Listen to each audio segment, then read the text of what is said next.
Brought to you by NBC bearing, भारताची पहिली bearing उत्पादक।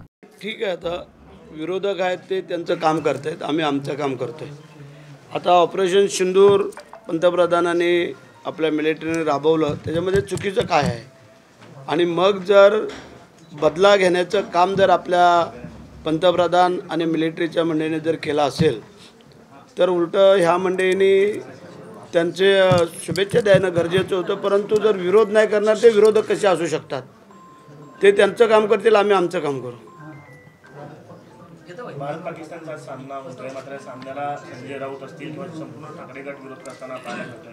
भारतीय क्रिकेट जे खेळणारे खेळाडू आहेत त्यांना लाज वाटली पाहिजे असं संजय राऊत म्हणतात। ठीक आहे, आता कोणी नाही कोणी काहीतरी म्हणतं आणि ते म्हणणं काय तर ह्या अनुषंगाने आता संजय राऊत आपल्याला सगळ्यांना कल्पना आहे की कसं व्यक्तिमत्व आहे आणि काय आहे ते। त्यामध्ये मला वाटतं आम्ही काय खोलामध्ये जाणार नाही, परंतु आत्ता जे आम्ही इकडे आलेलो आहे ते थोडंसं वेगळ्या कामाला आहे, त्याबद्दल काय असेल तर विचार। खरं तर विषय असा आहे की संजय राऊत असं म्हणतात अजित पवारांना की अजित पवारांच्या अंगात पाकड्यांचं रक्त आहे म्हणून ते खेळाच्या नजरेत बघावं असं म्हणतात। कुठेतरी आता स्तर जो आहे तो टीकेचा करताना पाहिल्यानंतर राज्याचे उपमुख्यमंत्री आहेत अजित पवार, त्यांना अशा म्हणणं बरोबर आहे।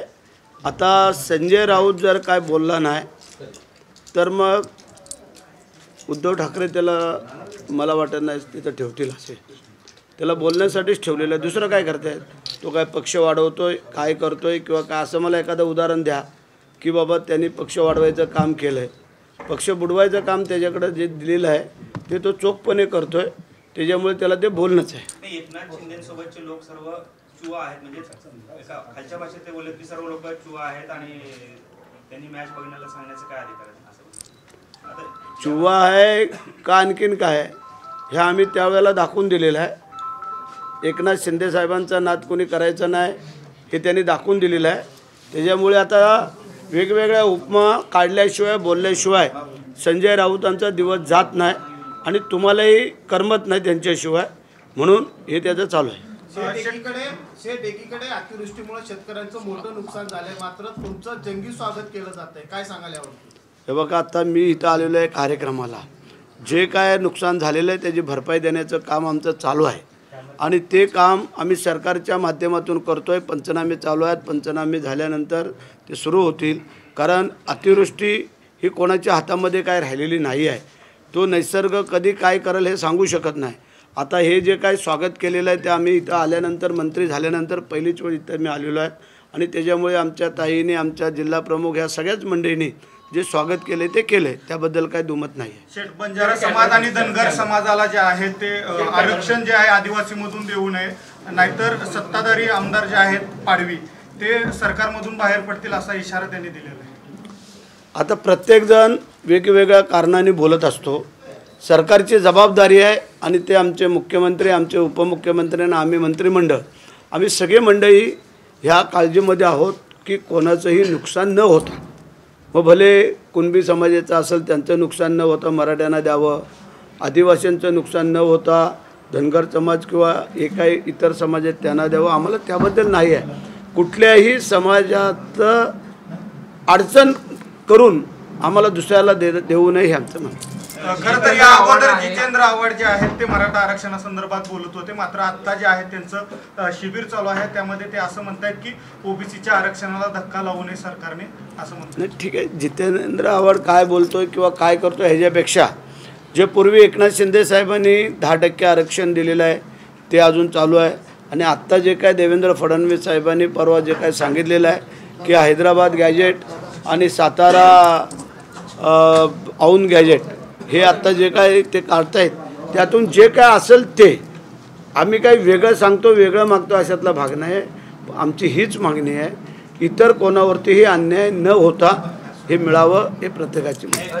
तुमचे खरं तर जुने सहकारी मंत्रिमंडळात एकत्र काम केलेलं आहे त्यांनी काही आपल्या सत्तेसोबत, ते असं म्हणतात की मंत्रिमंडळातले सर्व मंत्री जे आहेत ते आका आहेत आणि देवेंद्र फडणवीस हे आकांचे आका आहेत, कसं पाहताय? नाही, ठीक आहे, आता काय आहे, जेव्हा ते स्वतः होते मंत्रिमंडळात किंवा आमच्यासोबत त्यावेळेला त्यांना काही सुचलं नाही आहे।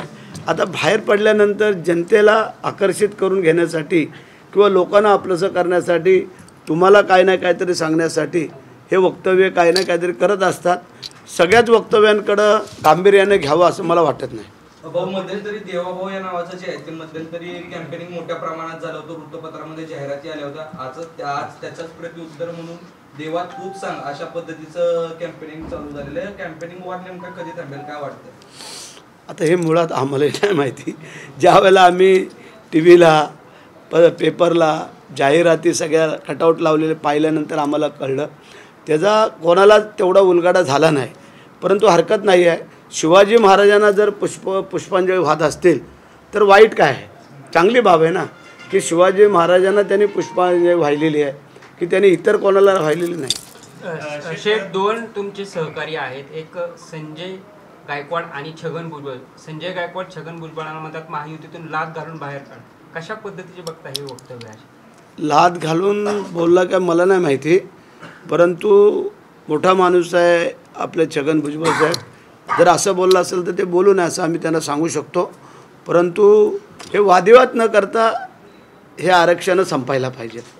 आता कुणबी समाजाची मंडळी मला वाटतं हे आणणार आहेत, मोर्चा मुंबईला आणणं त्यांची तयारी चालू आहे. आता ह्याच्या अगोदर मराठा समाजाचा झाला, मग नंतर आणखीन कुठल्या समाजाचा होतो आहे काय माहिती नाही. ह्याच्यापेक्षा जे काय आम्ही सरकार बसलेलो आहोत हे तुम्हाला देणारे बसलेलो आहोत, घेणारे नाही आहे. आणि त्यासाठी सगळ्या समाजाला समान न्याय हक्क देऊन आम्ही वादिवाद लावणार नाही आणि आम्ही योग्य रीतीने ह्या आरक्षणाला सामोरं जातो. खरं तर जातीवरून आता राजकारण म्हणजे आरक्षणाची मागणी सातत्याने वाढत आहे.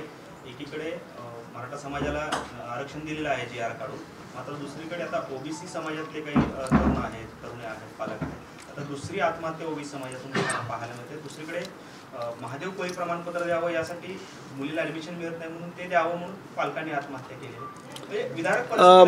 महादेव कोळींचा भाग वेगळा हे आम्ही जाणू शकतो, परंतु ओबीसीला आत्महत्या करण्याचं काय कारण येत नाही आहे. कारण ऑलरेडी ओबीसीना आरक्षण मिळालेलं आहे, दिलेलं आहे.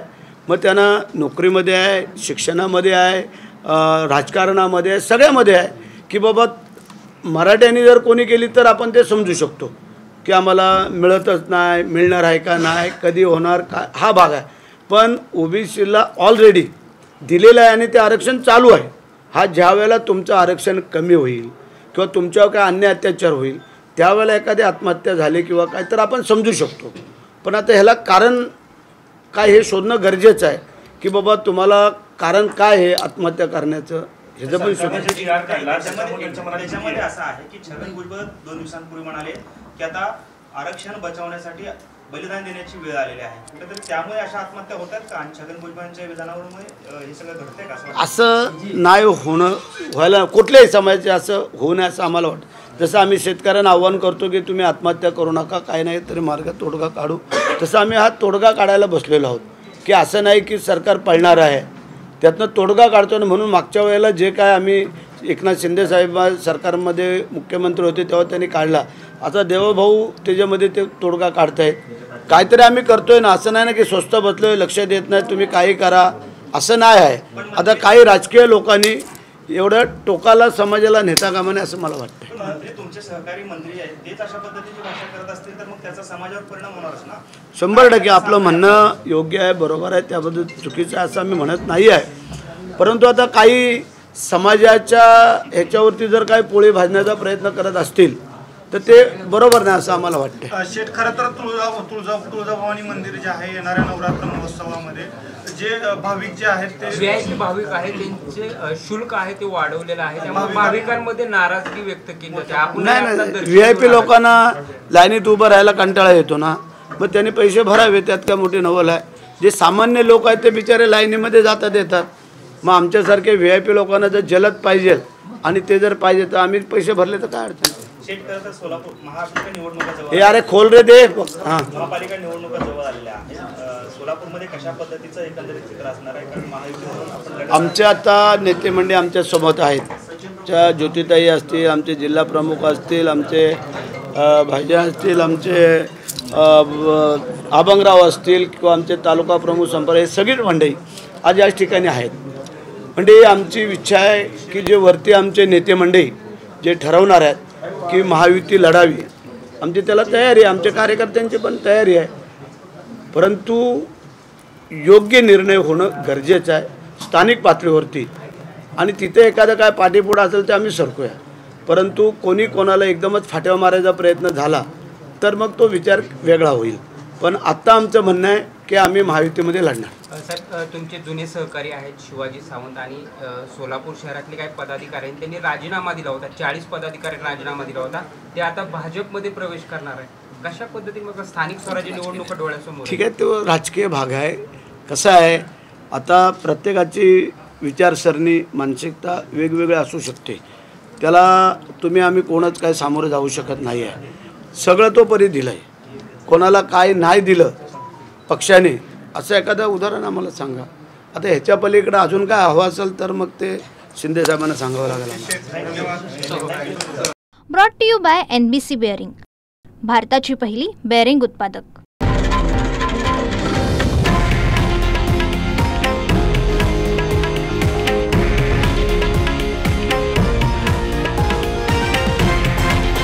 हे आहे देशातील नंबर 1 न्यूज नेटवर्क आणि आपण पाहत आहात TV9 मराठी, एकमेव.